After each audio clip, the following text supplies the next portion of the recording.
Today we'll be talking more about chords. So before diving in, if you're not sure about or you kind of forgot about how to make scales, major scales, please watch the video in the description box. But if you do know how to make it, I'm just going to do a quick recap. So we have an example, for example, a C major scale, and this is our C major scale. As you can see here, I have drawn out the notes in the C major scale and the WWH, WWWH, and this is a whole step and this is a half step, which could also mean a whole note and a semitone. So just know that I use them interchangeably. So this is the first one, or you could really use any major scale, and this is another example, an F major scale. So basically, if you want to make a chord, you must be able to make your scales first, and I'll be explaining why later on. So for now, I'll just be concentrating on the C major scale. So why must you be able to make your scale? This is because scale degrees come into the picture.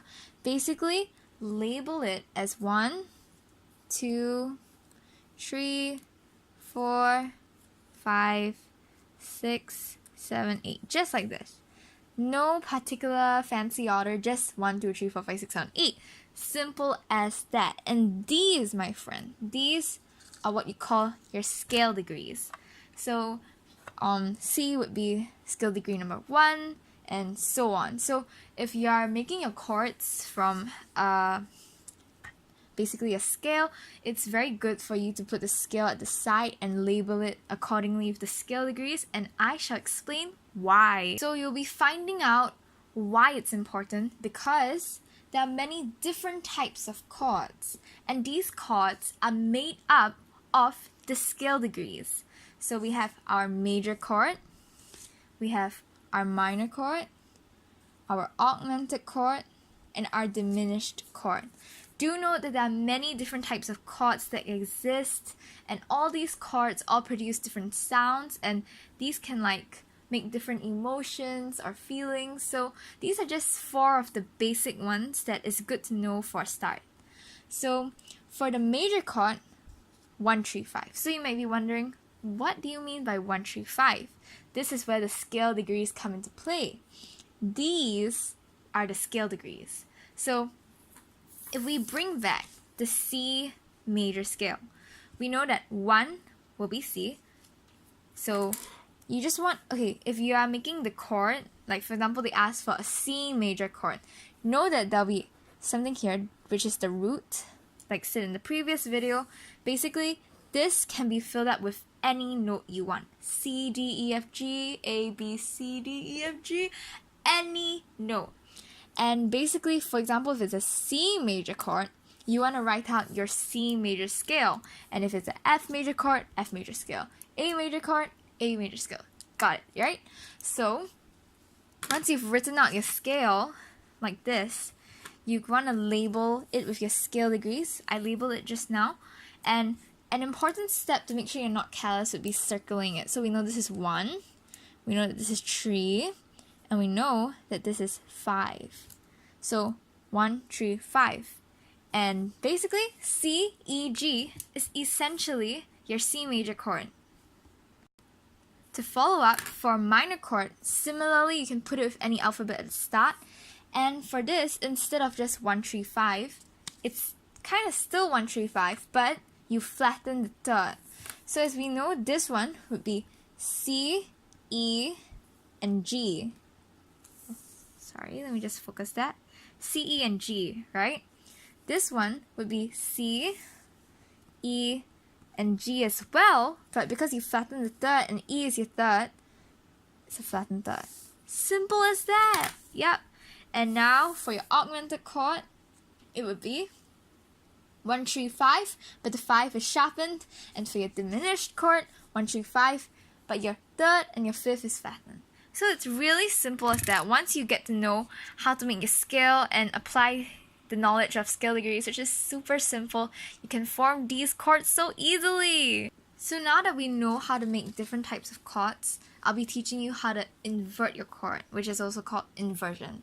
So we'll be using the F major scale just for demonstration, and this is the F major scale drawn out.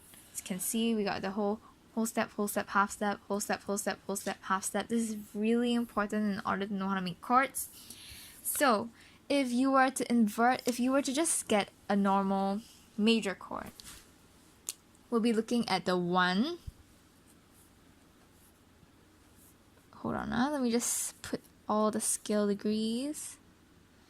1, 2, 3, 4, 5, 6, 7, 8, 9. And remember, you will only be needing, because we're making a major chord, you'll be only needing the 1, the 3, and the 5. 1, 3, 5.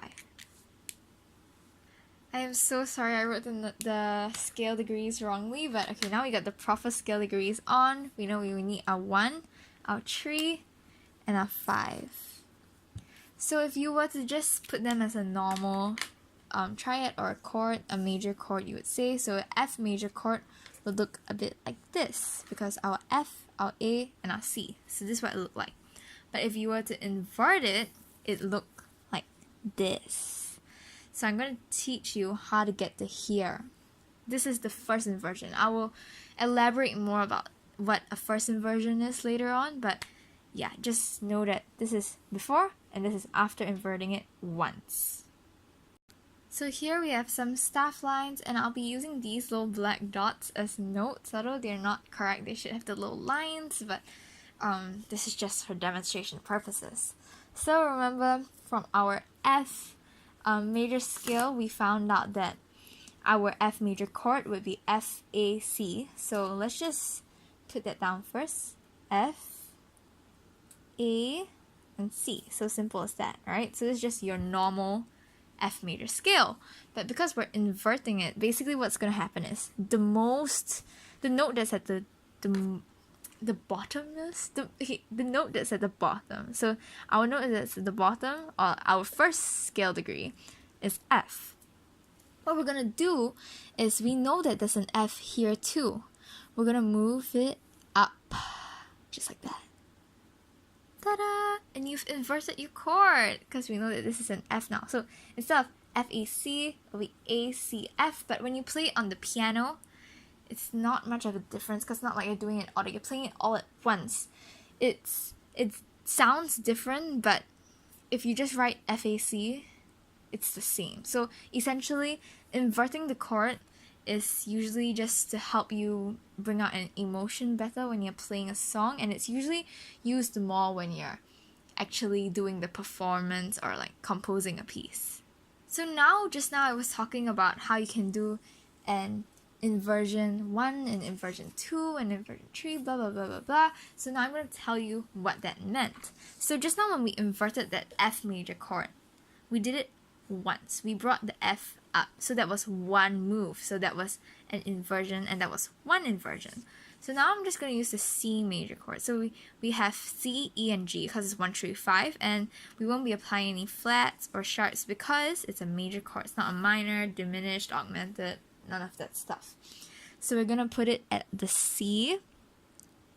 The C would be, I can't really draw it, so I'll just, but it's too high. Hold on. There we go. So that's our C. This is our E. And lastly, our G. So this would be your normal chord. And then if we do one inversion, we'll be bringing the C up. Just like that. But if you're going to have a second inversion, you're going to make two moves instead of just one move. You see, just now when we did this was one move. If we want a second inversion, that would be two moves. So, because we know that this note is an E, we'll move it up to an E as well.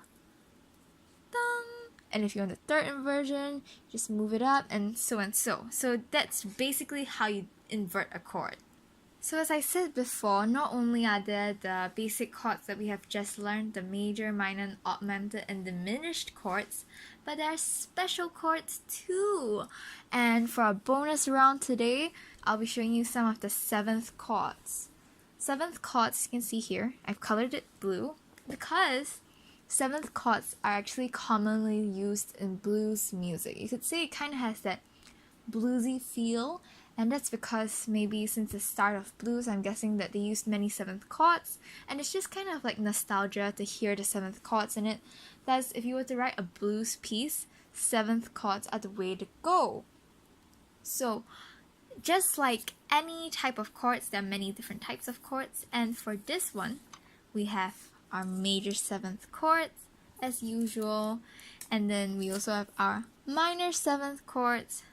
Then we have our diminished seventh chord and our dominant seventh chord. So just now we had diminished and augmented, but this time it's diminished and dominant. And this one is really popular in the blues music.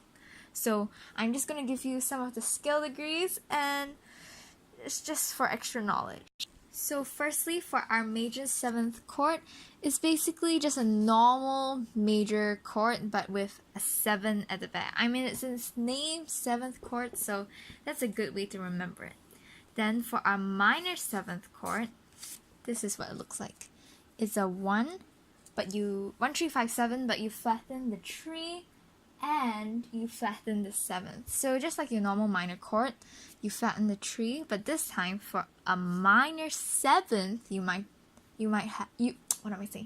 have to flatten the 7th too. For a diminished 7th, you have to, this one's kind of complicated, but it's not that hard. Basically, you flatten the 3rd, the 5th, and double flatten the 7th. So, yeah. And lastly, for a dominant 7th, it's 1, 3, 5, 7, but you flatten the 7th. So, those are just some extra knowledge that you can use.